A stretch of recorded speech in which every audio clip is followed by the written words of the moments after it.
Joseph Williams is a 10-year-old boy who attends Year 4 at Kids Learn Primary School. This school is situated in Minto, where the area is known for its low socio-economic status.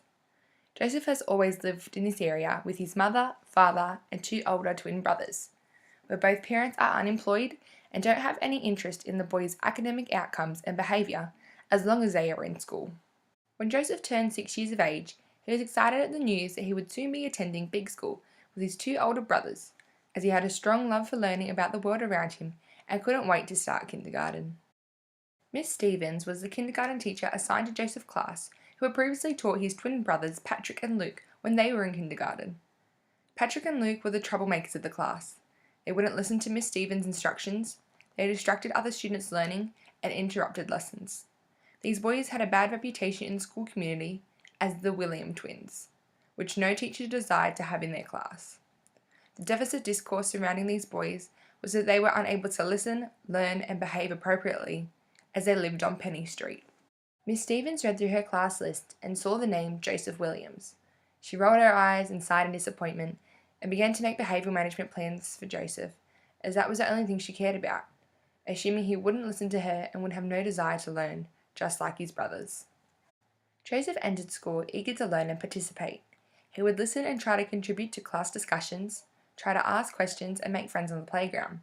But teachers would consistently discourage his actions and statements and instead gave him strict instructions to try and control his behaviour. Joseph felt very confused as to why none of the teachers would listen to him and why he was getting in trouble. As this negative discourse travelled through the teaching staff, Joseph began to get angry and frustrated. This is when behaviours of disinterest and disruptiveness began to arise. The boys now had a collective bad reputation as the Williams boys. This deficit discourse continued over the years until a new graduate teacher, Mr. Lake, joined the teaching staff at Kids Learn Primary School. Mr. Lake was assigned to Joseph's Year 4 class and was pre-warned by all members of the teaching staff about the Williams boys. Despite receiving this information, Mr. Lake was keen to apply the theoretical knowledge he had gained from university, along with his own professional philosophy, to explore all students' virtual school bags, including Joseph's.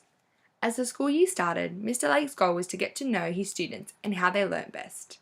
He focused on developing this knowledge of his students as he understood how this type of information could inform his teaching practices. Mr. Lake started off the school year by creating a colourful, safe and welcoming classroom environment and engaged his students in a range of get-to-know-you activities.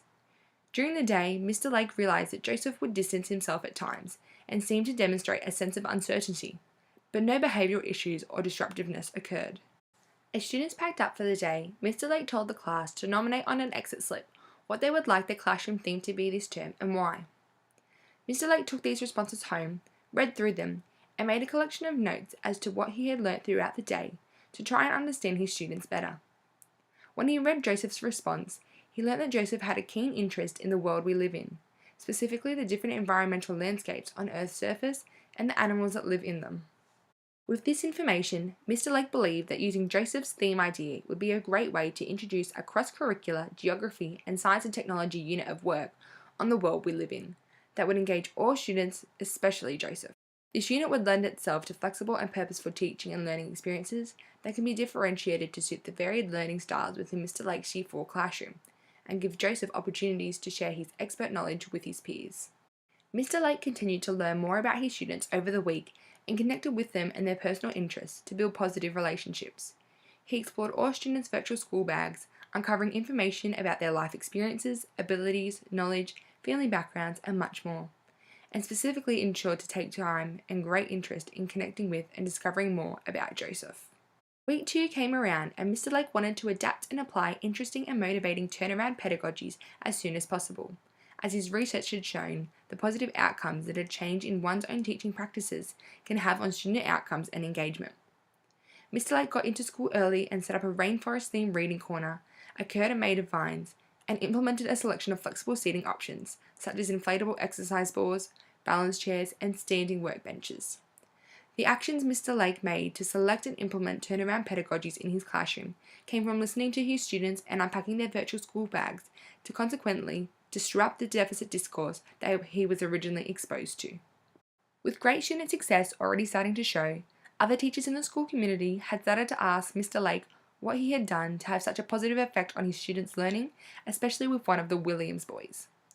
Mr. Lake is now preparing a professional development talk to present in front of the whole school staff about utilising students' virtual school bags to inform turnaround pedagogies and how to implement these effectively to disrupt deficit discourses within the school community. He is hoping to make a breakthrough with Patrick and Luke Williams' Year 6 teacher, as he would love to see the twins be listened to, understood and supported in their learning. Mr. Lake believes this will empower and assist them in reaching their full academic and social potential, just like it is showing to do with Joseph and the rest of his Year 4 students.